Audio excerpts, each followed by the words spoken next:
Ladies and gentlemen, joining me on the line as he does every Friday on the show. His name is Mike Reyes. He's a human being of some sort, and he writes for Cinemablend.com. Hey, man, what's up? Not much.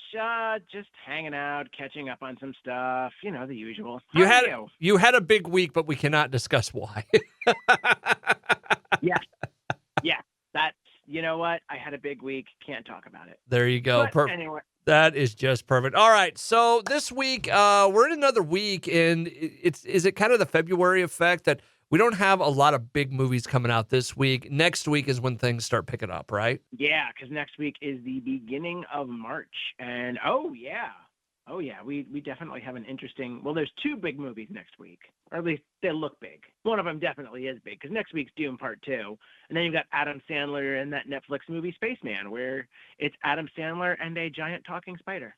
Real quick, going back to Dude 2, the popcorn thing, you've seen all the videos about it, right? I don't think I've seen all of them, but I've definitely seen a lot of jokes. And there actually was a theater chain running what was interesting was there was a theater chain running a sweepstakes for like a Valentine's Day. It was Valentine's Day themed, and they were giving out gift cards in the Dune popcorn bucket. Oh, that's wonderful. I honestly, yes, that was wonderful, because some people would look at that and be like, "Oh my God, what?" And it's like, no, that person, there's one of two modes that person was in: oblivious / I don't care, or no, lean into this. People are going to talk about it. Either way, it works. It works so perfectly, especially because this looks like it's going to be the first major blockbuster of the year. We'll have that full review next week, correct? Yeah, the sleeper will awaken, folks. Awesome. Mike Reyes from Cinemablend.com on the line with me right now as we make our way through it. This week, as we're getting kind of back to the point of this, only one movie kind of out. You have not seen it, but said it looks good. Drive Away Dolls. What do we know about this? So Drive Away Dolls is from one of the Coen brothers, Ethan Coen. He co-wrote it with his wife, and it is about two young women who go on a random road trip. They're falling in love, and they get involved with some organized crime and wind up with a briefcase they're not supposed to have, and things go wrong. It's always that briefcase. And it's always in a Coen brother movie. Yeah. Like, as long as there's one Coen in there, it looks like old school Coen brothers. And even though it's just Ethan out of the brothers that's directing it, and again, he co-wrote it with Trisha Cook, his wife.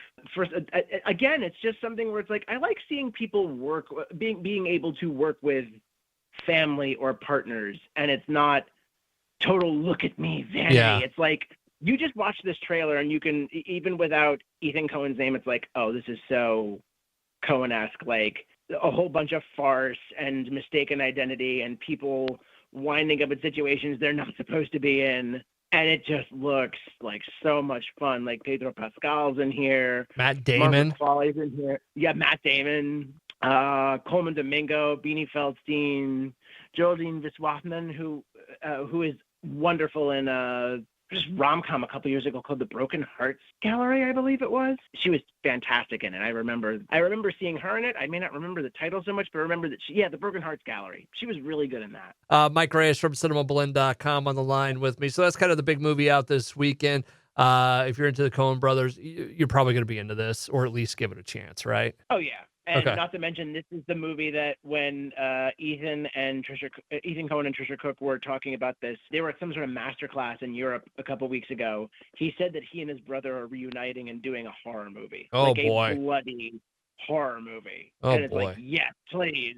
Over on the news side of things this week, and we got yet another trailer, for a movie that's, well, it's a video game adaptation. It's Borderlands. That's the first trailer for that. Yeah. It's our first look, first everything. I have thoughts about this. I had you watch it and not say anything. What did you think of this? Someone really wants this movie to be Guardians of the Galaxy. Yes! Thank you! And I don't think it's Eli Roth. And that scares me, because the whole thing about Borderlands is this movie has been it's one of those movies that's been in development for a long time, but it was in production, shot and finished in 2021. Really? Yes. This movie was shot and finished in 2021. You look at the history of the project, Tim Miller, who I believe directed Deadpool 1, was brought in to do 2 weeks of reshoots because Eli Roth already moved on to Thanksgiving. But yeah, and then you've got reports of like people removing their names from the movie, and So there's a pretty big cast involved in this. You got Kate Blanchett, Kevin Hart, Jack Black is the voice of Claptrap. Who else? Jamie Lee Curtis is in there. Oh Lauren yeah, that was the Martineau, other one. Ariana Greenblatt, who people would remember as young Gamora from Infinity War. She was also recently in Barbie. Edgar Ramirez plays one of the villains, or at least he looks like he's one of the villains. I'm not terribly familiar with Borderlands, but the thing that I've heard from apparently fans are like, yeah, this isn't Borderlands. And that's strike two for me there. It's like, okay, your movie's been finished for 2 years. You went into reshoots for 2 weeks at the beginning of last year after almost 2 years of this film being done. And now almost 3 years after, we're getting it released. What's interesting about this, one of my first thoughts right after I got done watching it, it's if you lived in a world where the video game didn't exist and the Guardians of the Galaxy didn't exist, you'd probably think, wow, this looks really fun. But I feel like I've seen everything in this trailer already. And that's another reason why I'm giving it a benefit for the doubt, because we all know how trailers can lie sometimes. We all know how trailers can you just look at Suicide Squad and look at how the trailers changed for that movie. Yeah. From start to finish. I'm keeping an open mind. I love Eli Roth's work. I thought Thanksgiving was tight as hell, and that's on Netflix right now if anybody wants to go watch it. And we'll see. Yeah, I'm kind of there, but it's just I got such a Guardians of the Galaxy vibe off of this that it was a little crazy. And Kate Blanchett is probably going to be great doing her part. She doesn't seem like she fits in a movie like this, right? That's part of what excites me about it. Is okay. You wouldn't think Kate Blanchett or Jamie Lee Curtis in a movie like this. You wouldn't think that at all. That's part of what excites me, because they're taking chances and doing it and just going out there. But at the same time, I'm just watching this trailer and it's like, this is too close to Guardians. And we just not only wrapped on the first incarnation of that series, but it's still so well regarded that it's like, why would you even invite comparisons between your film and Guardians so openly? Yeah. Mike Mike Reyes from Cinemablend.com on the line with me. So that's kind of Borderlands. We'll probably have more on this as it comes. Looks like it's coming out August 9th in the United States. So no, there's another interesting thing to point out. It's an August release date. That's definitely, we don't know how this is going to play. Let's put this somewhere where we don't have much competition, and let's see how it plays out. And that's smart. That's smart. You don't put this movie up against a July or you don't put it up against like a Marvel movie. You don't put it up against Deadpool, Wolverine. Ooh, I think that's going to be a bigger movie than people think this year. I really hope so, and I hope it's a better movie than Deadpool 2, because I was okay with Deadpool 2. Yeah, we had this conversation last week. So just rewatch it for me, will you? And watch the Pedro Pascal movie with Nicolas Cage. Rewatch Deadpool 2 and watch Unbearable Weight of Massive Talent.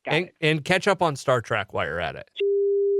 What else you want? Well, toilet made out of solid gold. No, of course I want to catch up on Star Trek. I would love to be caught up on Star Trek by time they get to the final season. Mike Reyes from Cinemablend.com on the line with me. Other movie news stuff. We got kind of our first glimpse at Superman Legacy, the new Superman that's coming out. It's Nicholas Hoult, right? Yes, Nicholas Hoult. Beast himself. I almost called him Nathan Holtz, and I was like, that's not right. No. Anyways, he's going to be Lex Luthor in this in this next movie, and he shaved his head, and he is bald. Oh yeah, that's the way to play Lex Luthor, unless you are Gene Hackman and pull that wonderful wig reveal off at the end. But yeah, I just still love that. I love Superman the movie, Yeah. and that's always like a concern of mine when a new Superman comes out. But I am very curious to see James Gunn sort of going back to traditional, intergalactic Boy Scout Superman. And Nicholas Hoult does look pretty cool with the bald head, I gotta say. Like, I'm really excited to see what he does with Lex Luthor. Have you ever like not just shaved your head, but bicked your head, like straight edge razored your head? Oh no. It is an amazingly long pain in the ass process. Oh, of course. Oh yeah, because you've got all that thick. Like the closest I've come to doing that is like shaving a fuller beard with an actual razor, and that is just a pain in the ass. It's like, I don't have my electric razor on me, and I really need to get this facial hair off me. I tried doing it in college. Like, I already had the shaved head for a little bit, and I was like, I'm gonna try and do the straight edge razor. And you shave it in the morning, and by like 2 or 3 o'clock in the afternoon, you have like the 5 o'clock shadow on your head. It is hard to keep that damn thing shaved. Aren't you glad you stopped doing it? Yeah, I have kind of a lovely head of hair right now. It is nice. Like, I remember you were still doing the shaving when we first started talking. And then, I think it was like maybe last year even, you were like, I'm going to stop shaving. I was like, oh, I'm interested to see how that goes. And it's worked pretty well for you. Yeah, it's my midlife crisis is me letting my hair grow out. Oh, I guess everybody has one. Excuse me. Sorry. That's it. Thank you. Yeah, my hair, like, it's all right. I don't have the greatest hairline up front because, one, I have a widow's peak, but then I also have like a little bit of it pulling back, so it makes it an extreme widow's peak. So we're dealing with it. It's okay. I don't have that lovely head of hair like you. He's gone out to widow's peak. Interesting side note, when I look up Nicholas Holt's roles, the Superman movie is not on Wikipedia. Which is really interesting. Yeah, so anyways, Mike Reyes from Cinemablend.com. We got some news about the world of John Wick. Ballerina gets delayed. Yeah, apparently this is not a bad thing, apparently. The whole story that I heard about Ballerina getting delayed is they want to beef up the action scenes. Okay. Like, apparently Chad Stahelski, after signing back, he's doing he's the director. He's been the director of the John Wick movies. He co-directed the first one with David Leitch, and then he's been the sole director from 2 on. And now he's overseeing the John Wick franchise, I guess, as like the kind of like how Kathleen Kennedy looks over Star Wars at Lucasfilm. I think that's Chad Stahelski. So now he's looking at Ballerina, which was supposed to be out June 7th of this year. It's been pushed to next June to beef up it's a quote, amp it up even more than it is. Oh, wow. And already there's supposedly good market research tracking data that's already got people hot for it. I don't know if we talked about this a couple weeks, I think it was last week, but now Vegas is going to have a permanent it looks like a permanent John Wick attraction where they're doing another Continental. Oh, that's cool. Yeah, where you get to step inside. It's called the John Wick Experience. It's supposed to open later this year. Out in Vegas, you get to go to the Las Vegas Continental and perform missions. Like, it's just basically like the pop-up that I did in New York last year, but it sounds like it's more permanent and present day versus the Continental's 1980s setting because they were promoting the TV show. Did you watch the TV show? Not yet. I haven't either. And it's one of those ones, like, there's nothing stopping me from doing it. I just haven't done it yet. Yeah. Yeah, I hate when that happens. It's like time catches up on you. I know, right? All right, so that kind of wraps up the Ballerina. It's getting delayed, and they're going to make it better. I don't think that's a horrible thing. Yeah, and what's really other interesting part of that story is that they surprised everyone, and the Crow remake that has been sort of like languishing in development hell, but finally got filmed, is now surprisingly being released on the date that the Ballerina was supposed to be released. Oh, really? Yeah. That's kind of crazy. That really intrigues me because we are now in February. There has been no marketing, no trailer or anything for this movie. Just a long story about how it's been like a damn slog to get it into production. And like there have been so many, like there were studio bankruptcies, there were development hell stories that just never pushed through. You've had everyone from Bradley Cooper to Jason Momoa attached Momoa. to this role. I love Momoa, but Eric Draven's not supposed to be jacked as hell. And like Eric Draven is the skinny sad boy that now has powers and can menace people more than he doesn't really beat the hell out of people. He intimidates them and spooks them out, but he's not supposed to be like, I love Momoa and I would love to see him try to do that, but I don't think he's slimming that physique back, and nor would I want him to. You don't make a peacock drop its feathers. Unless you're Christian Bale and then you change weights at the moment's notice. Yeah, this is another weird scenario because this was filmed in 2022, and I guess we'll see. Mike Reyes from Cinemablend.com. As we come up on the end of this week's conversation, a couple real quick random things. Not that we need to go into it a ton, but Oppenheimer is out on Peacock now. We are trying to watch it here as soon as possible, the wife and I asked her the other day, I'm like, hey, is this one you want to watch, or is this one I can, just watch? And she's like, no, if we can peel away 3 hours, we can do it. So yeah, that needs to be, yeah. I legitimately wasn't sure if she would want to watch it with me. I really can't wait to hear your thoughts on this one. Okay. Seriously. I think it's still my favorite film of last year. I have like 3 more Oscar movies to go before I'll commit to a Best Picture pick. But yeah. And as we wrap up this week, of all the things anybody could talk about, the Santa Claus is coming up because of Bernard. Yeah, David Krumholtz, who is, I consider him to be a Twitter rock star at this point. Because he is telling, and it's not even that he's like, he's telling all these Hollywood stories and revealing the secrets. It's like he's just telling really good stories about stuff that has happened. All right, tell me what you told me earlier. I'm trying to even find his Twitter. Like, I don't know. I really hope he hasn't quit.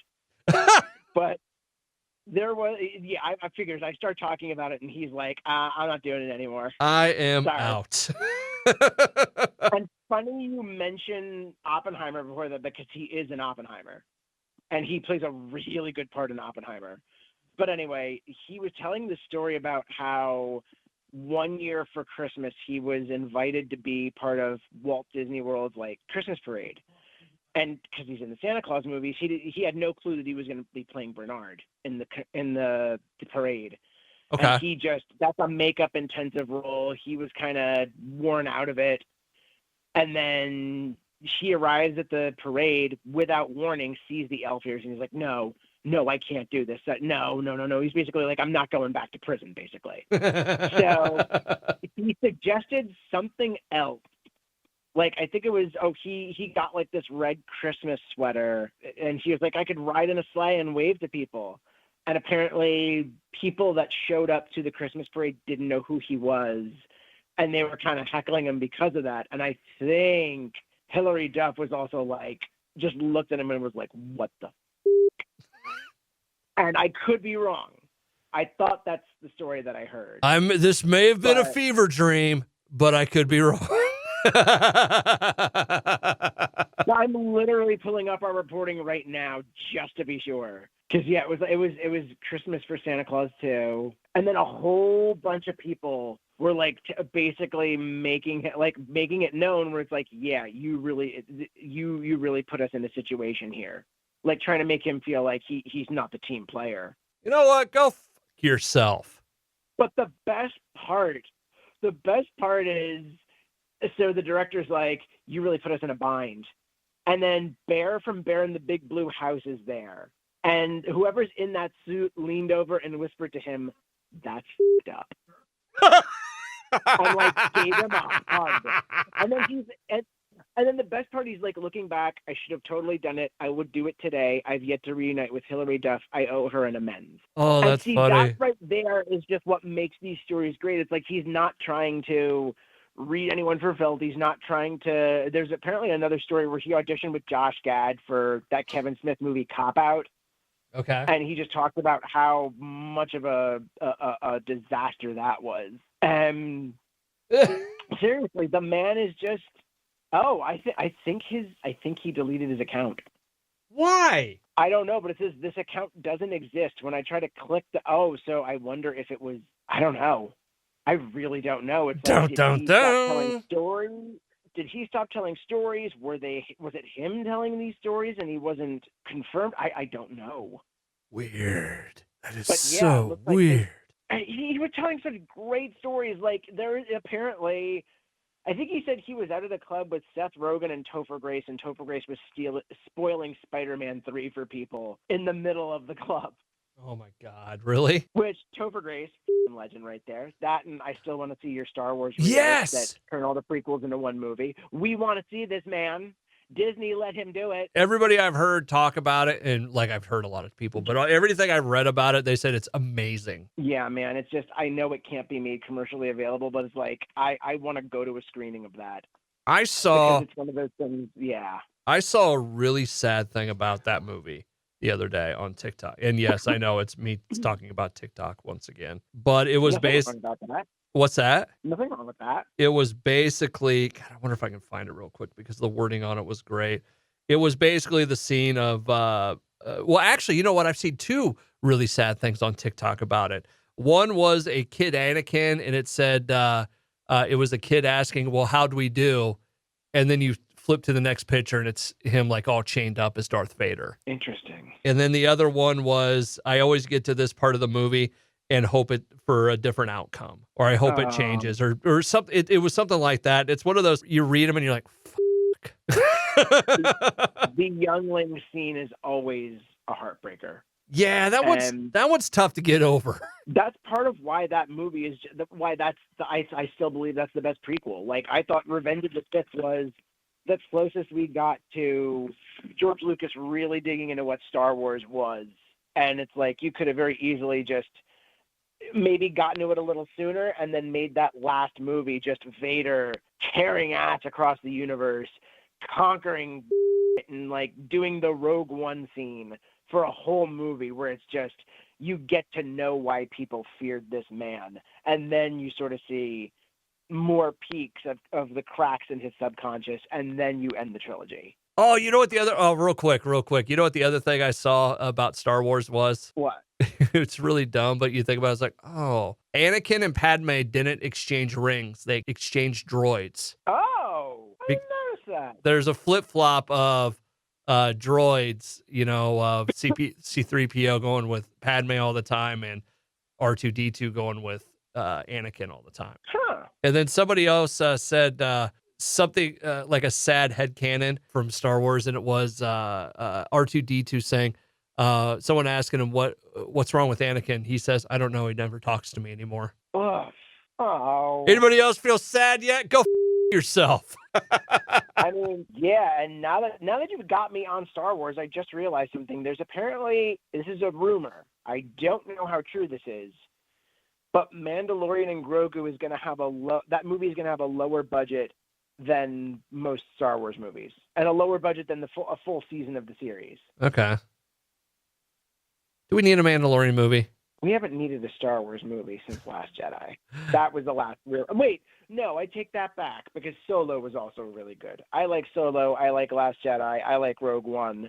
Like, after you made those, how do you make The Rise of Skywalker? We're going to get into a tangent if we keep going. Mike Reyes, have a great weekend. You too. Rise of Skywalker. Stop.